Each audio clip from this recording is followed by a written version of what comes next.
I'm at Packwood House in Warwickshire, described by one Edwardian visitor as a house to dream of and a garden to dream in. One of the most striking features of the garden are the magnificent borders, full of colour and interest for many months of the year.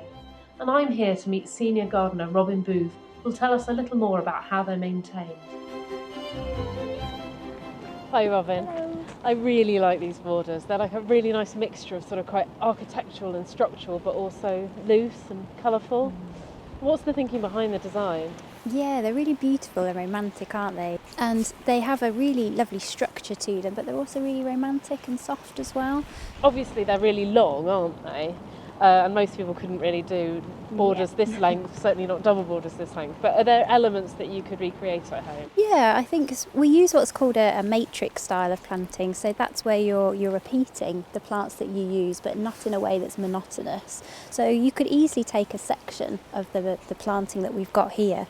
For example, you could use a structural plant like a grass or a yucca, and then build a palette of plants around it. So things that will fill in the front, like your hardy geraniums or salvias, and as long as you're thinking about the colour palette and keeping that quite simple, that could work easily in a smaller space. Right, and now in autumn is a really good time to do lots of maintenance to the border. So is that your job? It is one of my many jobs. It's a great time of year to do all sorts of things, whether it's mulching to improve the drainage and the structure of the soil, cutting back as well to allow new growth to come through in the spring, and also division when things have outgrown their space. Okay, so I think that's what you're going to do right That's now. it, Yeah? that's With right, this that's here. it. So this is Pulmonaria Diane Clare, which has got this lovely silvery texture.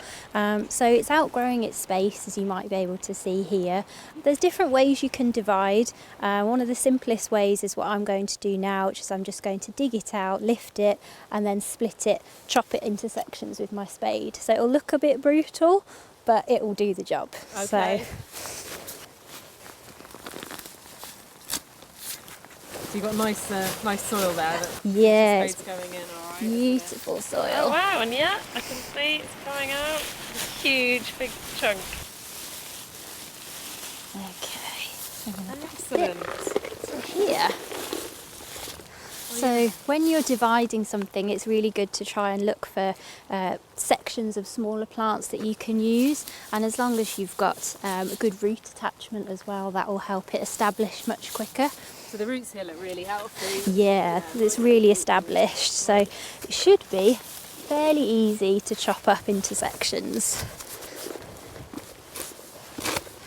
And you're going to be slicing through some of the crown there, but that doesn't matter. No, not at all. Pulmonaria is a really robust plant, herbaceous perennial, so it will die down over the winter anyway, and this will just help rejuvenate it and keep it in its space. So how much of this do you think you're going to end up putting back in the border? So I'll probably only do a small section, maybe about that sort of size, Okay. to fit it in. Let's just pop you back in. And I want to sort of plant it about the same depth it was in before. Yeah.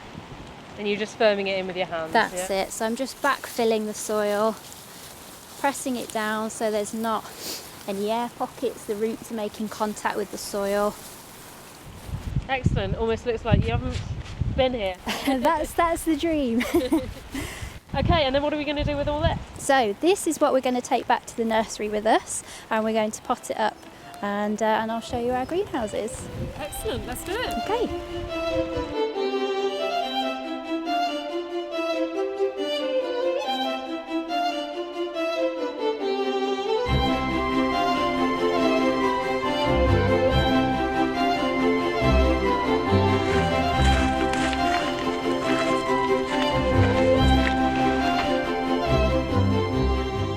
Okay, so you're just going to pot them up into individual pots? Yeah, that's right. So I just want to make sure that I've got a nice bit of root onto the division that I'm using, and I'm using our peat-free compost with a little bit of slow release food and some grit as well for a bit of drainage.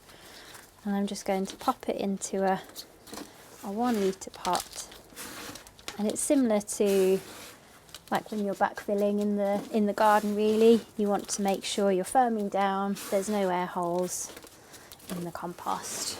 And will you be cutting the leaves off? I will, yeah, because those would die back in the winter anyway, so we don't need to worry too much about those. Trim off the leaves, and then I'm just going to pop it into water overnight. So that's where it's going to be overnight, just to get moist, and then what happens next? So it'll probably be ready for planting out next spring. So we'll pop it into our vinery, make sure it's got some good root growth on it first, and then we can put it into our shade bays where it will harden off, ready for being outside the rest of the year. So what do you do with all these plants? Well, quite a lot of them we'll put out for sale to help raise money for Packwood, and some of them we'll use as part of our collection as backups in case plants fail in the borders.